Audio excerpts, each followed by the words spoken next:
We are back at it again. I'm not gonna waste time here. It's time to take off the pump cover. In today's video, it's gonna be about the deload. I don't really do deloads. Obviously, you guys, if you're new here, I don't take rest days either. I've been training twice a day, but I thought it was time for a deload. My central nervous system was so shot, my strength really started to deplete. And so I was like, okay, I think it might be time to go do it. The problem with most deloads, at least that I see personally, is it still doesn't provide you too much answers, right? Not in terms of like the information. I just think the information is not great. Because my point in doing a deload, probably like you guys, is I'm trying to recover and retain everything possible, but be more fresh. That's the perfect ideal deload. I lose zero muscle, I lose zero strength, I have my central nervous system ready to kick back up. So matter of fact, I'm actually stronger when I come back from a deload. But it seems like most deload protocols run pretty much the exact same. You kind of don't know what to do during the week. You're kind of just like going in there and just moving some weight. And then you come back in maybe a week later, 10 days later. And what happens? I feel absolutely like shit. And the whole point of a deload is what? To come back stronger than I ever have. That's it. But I see all these protocols, and every single time I've ever taken a deload, to be straight with you, I have not felt great coming back. I feel like it takes a lot of steps to kind of get back to where I was, to back to even. And then from there, maybe a few weeks out, then I kind of get my groove. But that's not the point of a deload, is it? And so I've been trying to figure out different stuff. And this is coming from a guy who's taken a few of them. You know, it's not like it's something I lean on. But I came across this protocol that I personally find to be by far the most effective. And you want to know what it is? I'm going to lay it out to you.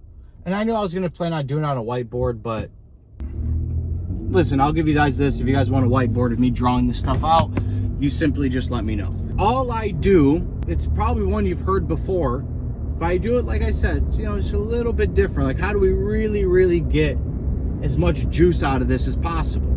So what I do is I actually maintain my top sets, meaning the highest possible weight, like my top operating set. So if I'm hitting incline presses, right, for dumbbells, now usually my top sets are 125, 120, right, dumbbells.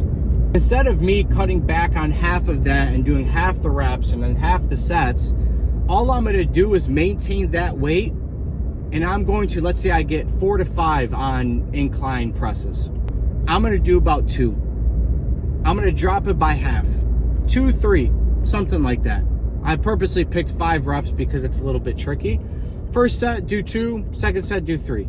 Or vice versa. Doesn't actually matter. And then you want to cut down. So if I do normally 4 sets of that, you want to go to 2 sets.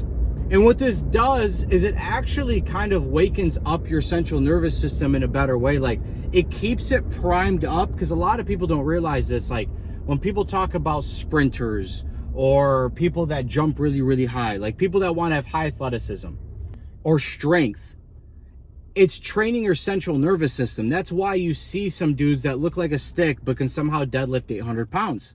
And it's because it's a central nervous system game. You have to prime your nervous system to lift that weight. It's legitimately a neurological function you have to kind of lock into. So what you're doing is you're allowing your body to rest, because you're dropping volume by half. You're dropping intensity by half. But you're waking up and you're almost allowing the central nervous system to stay locked into gear and to actually recover correctly. A lot of times, like if you're super sore from a workout, let's say, the best thing you can do to speed up your recovery is just getting blood flow. Like if I hit chest and my chest is stupid sore, I should get down and do push-ups if they're pretty easy for me. Just for blood flow. Doesn't mean I'm not pushing it till failure. I'm just getting blood flow to where you'll kind of feel your muscles and the blood pumping. That's good. Blood flow is so important, but it's the same idea with your central nervous system. Like, take that same philosophy and apply that over. I don't see anyone really doing it this way. I've seen a couple people talk about it, but then they kind of talk about, well, you definitely want to drop the weight eventually, like maybe on the 2nd day or 3rd day. I've heard that. I still don't agree with that wholeheartedly. I really don't. If you want to, I guess, like if you have a 5-day split, for me, I run 7 days a week, understand? And I was doing 2 a day. So what I did, legitimately, no joke, I still worked out twice a day, but I dropped everything that I normally do by completely half. And the way I want you to think of this, and this is going to be even more abundantly helpful for you, I want you to think of it as a week to work on form. It's a form week to dial in your technique. That is what the week should be meant for. And you don't lock in your technique by dropping weight by half and then kind of just throwing weight around.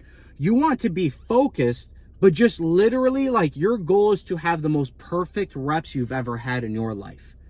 If you think of it that way, obviously it makes it a ton easier. Now you have at least understand the mind frame you're in. Like, I am here to be a surgeon. Like, I want to learn how my body is meant to move. And if you couple those two things, where you maintain the weight you're doing, you drop the reps by half, you drop the sets by half. If you always have 2 rest days in your week, take those rest days. It's basically doing what you've been doing for quite some time, right? Don't change it. You're not doing anything different. That's what the deload is for. Whatever split or whatever you were running prior, you do everything you were doing then, and you just drop it by half when it comes to reps, which means your intensity is going to drop by half. And then sets, that's also going to, I mean, same thing with reps, but you're dropping your volume by half as well. Dropping everything by half except for the weight, because we want to come back feeling strong. You get what I'm saying? Like, it's not people talk about, and it's true, this is coming from someone who doesn't take any rest days, and I hate that people talk about, like, you're overtraining, because most people that, to be honest with you, yeah, do I overtrain? Probably. Absolutely, I have been overtrained before. But most people, 99.9% of people don't know what overtraining is. I think it's actually good to see how far your body can go. And believe me, from there, it almost makes everything feel so much easier and seamless. And then you start to understand your body to a level no one else has an understanding of. That's what the deload is for, long story short.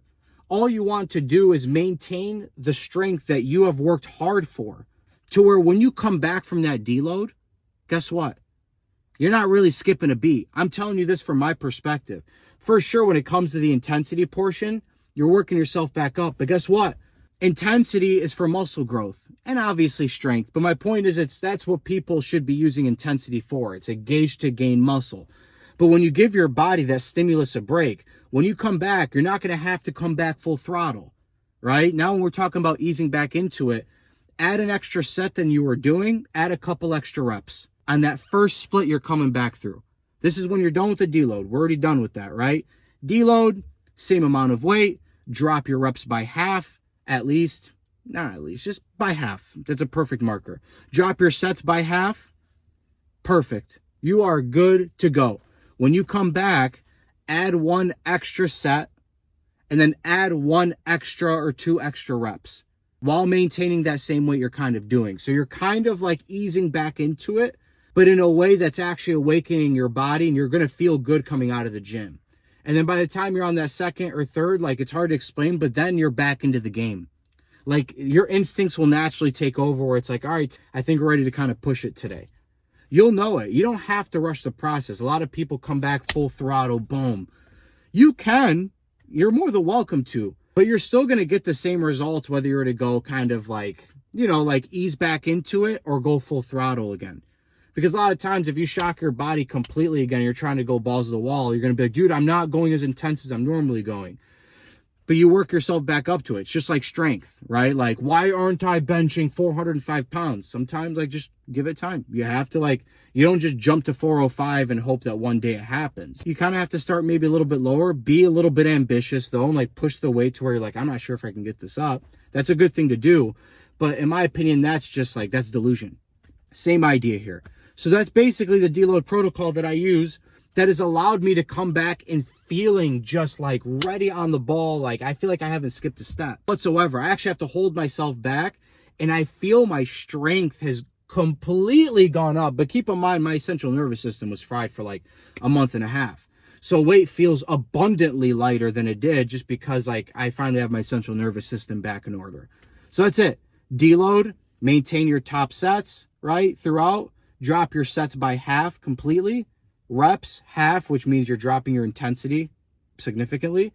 Ease back in, add a set, right? From that deload, add a set, add a couple extra reps.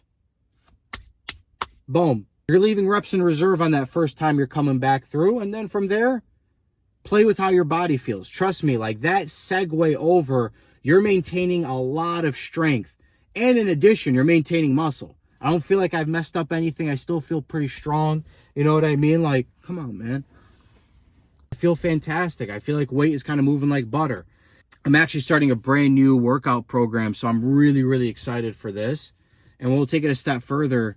My goal is to get stupid strong, stupid athletic to where I jump very, very, very high, and I want to run very, very fast. So we'll see how it works. I'm going to run it for the next few months. I'm excited for it. Anyways, I hope this was very, very clear to you guys. It's actually very, very simple. I'll drop it down in the description. That way you guys have it on paper. If you guys want me to talk about this a little more, anything I didn't, or if maybe forgot that I just completely slipped my mind, just let me know. Drop it down in the comments if you guys want anything else besides deload stuff as well, by the way. People like those comments. Give those a thumbs up, please. And that way I know to make a video on it. As always, guys, I love y'all very much. Uncle Rommy out. Peace. I decided to get myself a haircut that I actually found out about last second. It was just an instinct thing. And I was like, you know what? I think I have a haircut today. Called in. She's like, yep, you're right. It's in 3 hours. So I went in, had this, she asked, she's like, do you want a hair exfoliation or a scalp exfoliation? Whatever the hell they call it. I don't have routines. I don't have any of that stuff. Anyways, she did this like suction cup thing on my head. And I kid you not, like I wouldn't have been surprised if I saw blood running down my face.